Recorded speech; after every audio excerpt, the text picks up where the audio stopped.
Hey Aeros folks, you're alright? When you're on an international flight and you arrive at that meal time, you get that tray with the food. Now, have you ever stopped to think about where that comes from? Who prepares this food? I came here to Gate Gourmet, which is located at Guarulhos Airport, to show you the whole process of preparing these foods, from the arrival of the raw material here to the departure of the trays to go on the planes.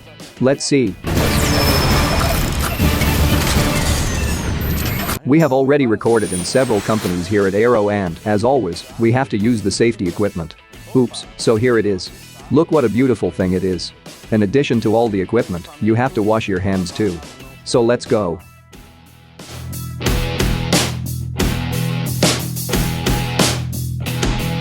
How many meals are you used to having at your house per day? About 3. Here they make 25,000 meals a day. It's more or less powering half a football stadium every day. And it all starts here. This door is where the truck that has the raw material pulls up, has the products that are stored. Now, for you to prepare 25,000 meals a day, you have to have at least one well-organized space for all these products to enter the production line. That's what I'm going to show you here at the central warehouse. Let's go.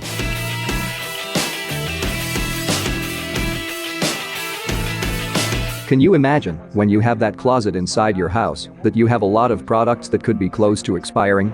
How do you control it? Usually, you end up throwing some things in the trash at the end of the month. Imagine an industry like this here that has more than 12,000 items spread across the shelves and things arrive every day.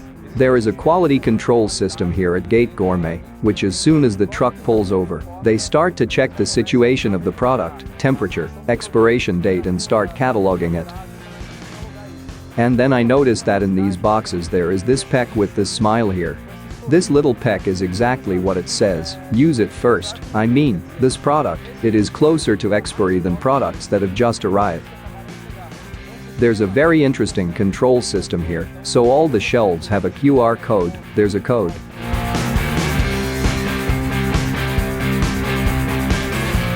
Of course, like any good warehouse, you have to have a good cold room. So here it is 5 degrees, but there it is -18. And here our Eskimo, Gilberto, will come out. What's up, Gilberto, everything okay? Yes. Well, I wanted to show you kosher food. This here is a kosher restaurant, with all the Jewish concepts that come prepared and sealed, so that it can be served on airlines.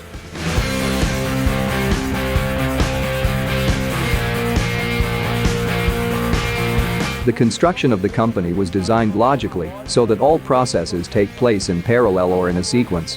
So, there I have the butcher shop, I have the cold kitchen, here I have pre-preparation. Here I start with the cleaning of fruits and vegetables. Let's take a look.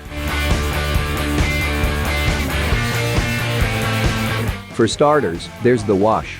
So they take the fruit here and the running water starts. So far, so good. Anything you would do at home. They leave these fruits here for a while. And then they take it and go to the sanitization part.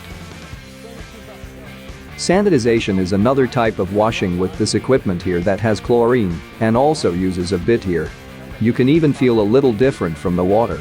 And it's not just washing. In fact, they leave it here for about 10 minutes as well. And then, finally, they take the papaya that has been there for about 10 minutes and there is the rinsing part. And that's what I'm going to do. Then I'm going to rinse the papaya. And then after the fruit is rinsed, it's ready. It comes here to this basket and this basket, it has this brown color. And this bag is brown for a reason. Each day of the week, the bag is a different color. Today is Tuesday, so they put the brown bag equivalent of Tuesday here. Here are the other colors. Why do they do this? Because after these fruits are washed and stored in these boxes, they go to a refrigerator. In the next stage of the process, which is cutting, to actually prepare these fruits, whoever is receiving these boxes has to know when this fruit was washed and stored. It has a validity of 24 hours.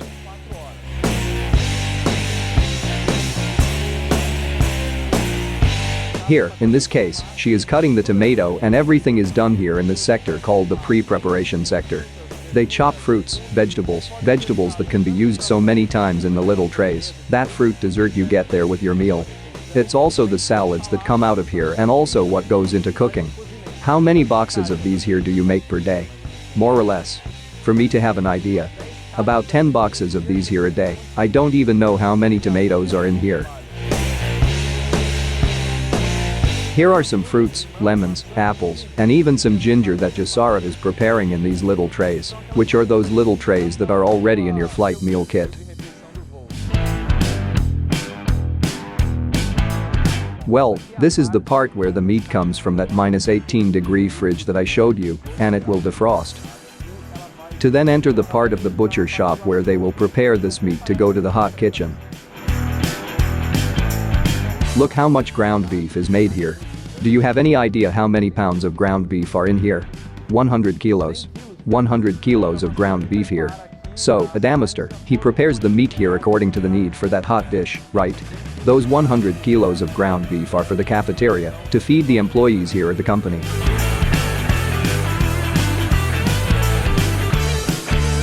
Leaving the food preparation stage, I arrived here at the so-called hot kitchen, which is very similar to the industrial kitchen of a restaurant, for example. So here there are several ovens, several stoves scattered around, and everything that is prepared in the stages that I showed you arrives here to be cooked and, thus, go to the last stage, which is the part of assembling the dishes. It is interesting to say that here Gate Gourmet serves various airlines, and each company has its own exclusive menu. And they can change this menu every week or even every 3 months. And here's the tip for you, too. If you have any food restrictions when you go to buy your airline ticket, inform the airline, because the airline informs the catering company to be able to make an exclusive menu following your restriction.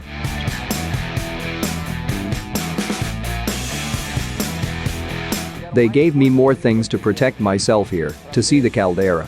Look at the size of it here. Look, what a view. Here a beautiful rib is being made. Let's give it a little stir here. Dude, this thing smells good. What I found exciting about this pan, this boiler, is its system that has a little panel. And this panel is a control of the boiler functions. In the case of this one, it's just a boiler, so it only heats. But you can program it, set the temperature. In the case of the others there is also a griddle, a pressure cooker, other types of cookers, all controlled by the computer. Each boiler here has a capacity of 200 liters. Here in the hot kitchen, there is a halal area. Halal is a cuisine that follows Islamic precepts. Halal is completely independent of the other part of the kitchen. What does independent mean? Not only the food, but also all the utensils, the trays, the tables, the stoves, the plates, everything. Everything is separated and everything is washed separately too. Here Valdesar is placing the chickens. Can I help Valdesar? Yes, you can. So let's go. Do you have any idea how many chickens you make here, for example? The chicken limpet is 220 units. 220 units? When I take one at a time, Valdesar takes about 5. So Valdesar is telling me that some foods come ready-made from the butcher shop, a halal butcher shop too.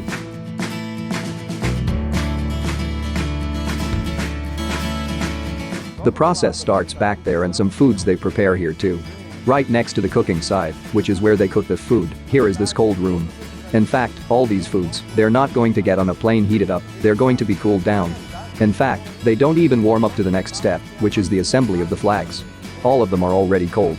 So here, Valdesar is putting all the food inside this, let's say, roughly speaking, a refrigerator, precisely to cool everything down, to ensure that the food is not contaminated. So, the food, they leave that area at about 60 degrees Celsius and go into this refrigerator to be cooled down to 10 degrees Celsius. If you've ever had a meal on an airplane, you've probably noticed that there's always a loaf of bread on the tray. And this bread is also made here from scratch. This machine that is a flour silo, what does it do? She measures the right amount of flour he needs, then he puts the weight he needs, for example, 40 kilos to make a certain type of bread. This flour, it falls into this giant pan, and here he puts all the ingredients to make that type of bread. When the ingredients are ready here, when it's ready, he starts to beat the dough in that machine called a cylinder.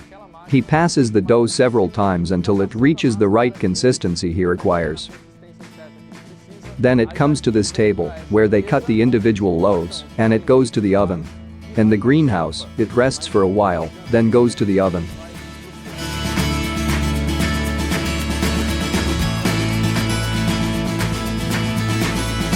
Why is there a bakery in the last stage of pre-preparation? Is cruel. So here at the bakery, we have some good things here, for example, chocolate, guava paste, candy. What else do we have here?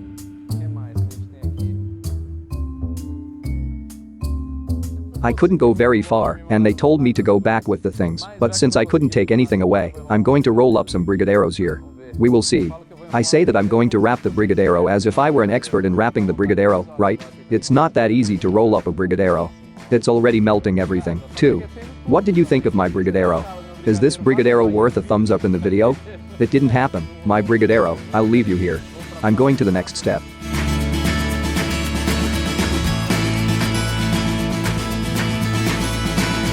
This is where everything we've seen so far in the pre-preparation part gathers together. So, this area here is the business class and first class area. They are assembling all the food on the little trays. And then there's the economy class part. Here they have an instruction manual, which shows the little trays, a photo of each tray, and how they have to be assembled exactly following the airline's orders. And in addition to the photos, on the back, there is exactly the instruction manual. So here he says the amount of things that have to go in each tray. Here is another example from the instruction manual. Then there's the picture of the plate and everything that goes on that plate. And that's what I'm going to finish putting together here, which is a quinoa salad. You may have already heard about this one, for example, some famous snack bars that count exactly the amount of things you go. Here are exactly 4 tomatoes and 1 more lemon in the corner here. The salad is ready.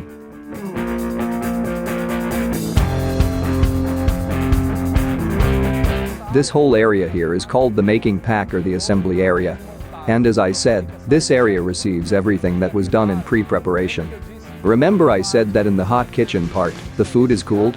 To keep this food cool, the temperature is controlled. Here we are at 15 degrees, and it is kept that way throughout the entire process until the shipping part.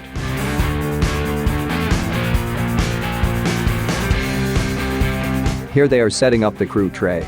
Crew food is often different from passenger food. First, for a somewhat obvious reason, imagine eating the same food every day. And the most interesting thing is that what is served to the pilot is different from what is served to the co-pilot. Because, if for some reason one of them gets sick because of the food, the other has to guarantee that everything will be fine. So, there is this difference. This also varies from company to company.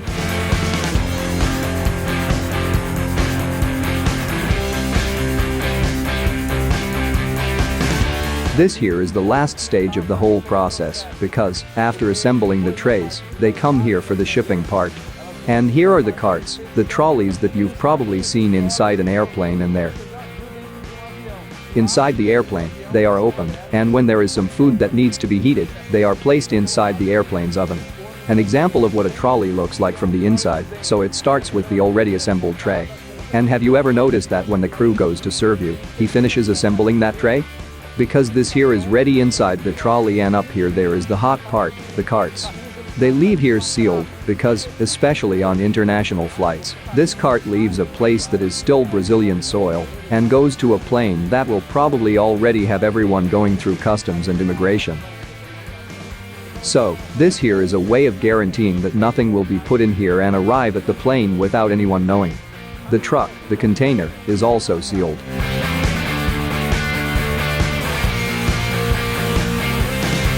I left the North Pole. Now I went back to the place a little warmer. Each dock here is already a truck parked, the container is ready. So I have the trolleys stocked here, properly closed, they will be sealed and then put in the truck.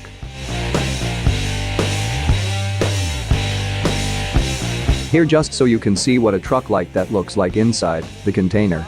So down here are the trolleys that have what I showed inside. And up here there are also these smaller boxes that hold water, napkins, cups, other types of drinks. Anyway, Here is an example of the seal I mentioned that closes the box.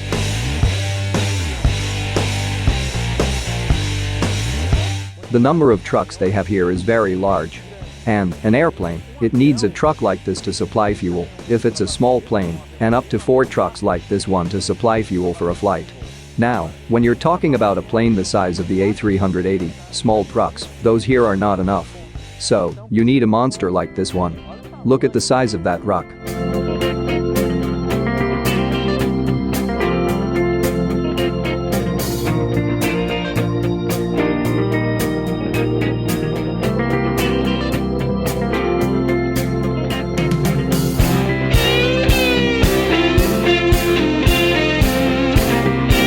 This is the whole process of producing the food offered on your flight. It is a long and complex process. I hope you enjoyed. And I came here to show all of that, to wear these costumes, to wear those Eskimo jackets. Deserves at least 1 like. So, I hope you like it. And if you liked it, comment too. And don't forget to subscribe to the channel and activate the bell to know when we post more videos like this one. Okay? Thanks, and until the next video.